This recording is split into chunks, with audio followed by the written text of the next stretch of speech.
दुनिया के नक्शे पर स्ट्रेट ऑफ हॉर्मूज और स्ट्रेट ऑफ मलाक्का दो ऐसे सी रूट्स हैं जहां से पूरी दुनिया का ट्रेड और कच्चा तेल गुजरता है।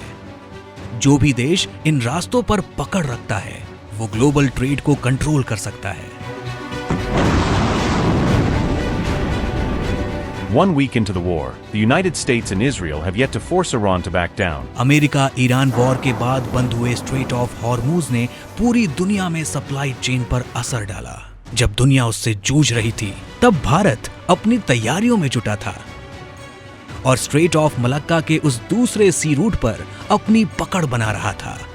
इसी स्ट्रेट ऑफ मलाक्का के ठीक मुहाने पर भारत का वो प्रोजेक्ट है जो आने वाले समय में ग्लोबल ट्रेड की दिशा बदल सकता है, the great Nicobar project.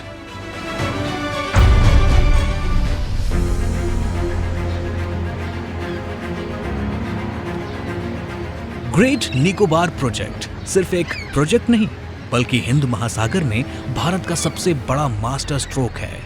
35 to 40% world cargo movement इस ट्रेड के द्वारा होता है और करीब 50% इंडिया का cargo movement straight of Malacca के थ्रू होता है। अभी हम ट्रांसशिपमेंट पोर्ट हैं सिंगापुर में, मलेशिया में, कोलंबो में, हम उनका इस्तेमाल कर रहे हैं और करीब 200 से 300 मिलियन $US हम एनुअली स्पेंड कर रहे हैं पोर्ट ड्यूज और पोर्ट चार्जेस पे करने में, जो हम बचा सकते हैं और जो हमको रेवेन्यू अर्न करने का भी मौका देगा।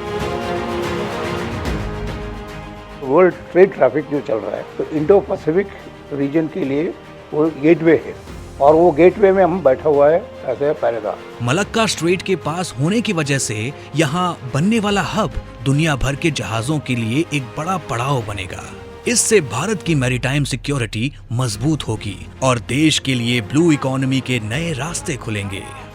अभी इनडायरेक्ट एक्सपोर्ट हो रहा है, जो हम यहाँ से चेन्नई भेज रहे हैं, कोलकाता भेज रहे हैं, वहाँ से जो एक्सपोर्ट हो रहा है उसे फॉरेन कंट्री भेज रहे हैं। इस तरह से हम लोग क्या होगा, डायरेक्ट एक्सपोर्ट बढ़ेगा, direct export anywhere the world हम भेज सकते हैं, तो इससे काफी बेनिफिट फिशरमैन को होगा।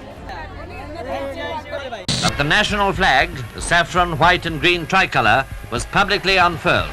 For the rest, it was crowds, crowds, crowds. आजादी के बाद लंबे समय तक इस अहम इलाके को नजरअंदाज किया गया। खासकर 60 और 70 के दशक में नेहरू और कांग्रेस के राज में यहां इंफ्रास्ट्रक्चर को डेवलप करने में भारी लापरवाही दिखाई गई। सिक्योरिटी को दरकिनार किया गया। इसका सबसे बड़ा नुकसान लोकल आदिवासियों को हुआ। दशकों के इंतजार के बाद आज ये आइलैंड इतिहास के सबसे बड़े बदलाव के मोड़ पर खड़ा है। ये प्रोजेक्ट मेनली 4 पिलर्स पर टिका है।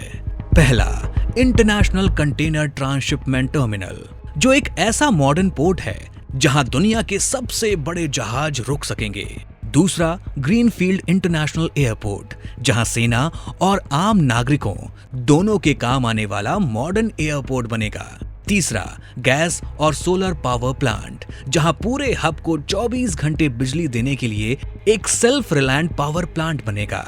चौथा है स्मार्ट टाउनशिप, जहां रहने और काम करने वालों के लिए एक मॉडर्न और एनवायरनमेंट फ्रेंडली नया शहर बनेगा।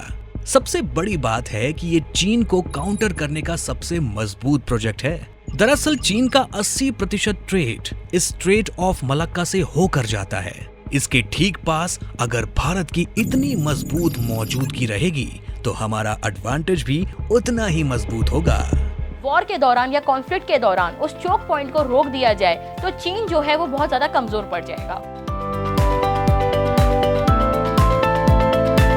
इंटरनेशनल फ्लाइट्स आएंगे और उससे tourism development Campbell Bay and rest of Andaman Nicobar में होगा। बाहर से भी फॉरेनर लोग बहुत आएंगे, जो टूरिस्ट भी और बहुत ज्यादा डेवलप होएगा, तो कनेक्टिविटी अच्छी हो जाएगी मेनलैंड से। पहले अंडमान निकोबार में कुछ भी नेट वगैरह नहीं मिलता था, अभी ओएससी केबल आ गया जो बीजेपी गवर्नमेंट आने बाद लेके आया। मोदी जी काफी अच्छी इनिशिएटिव लिए हैं इसको, इस आइलैंड्स को डेवलप करने के लिए। We don't have so much jobs here. Opportunities are very less.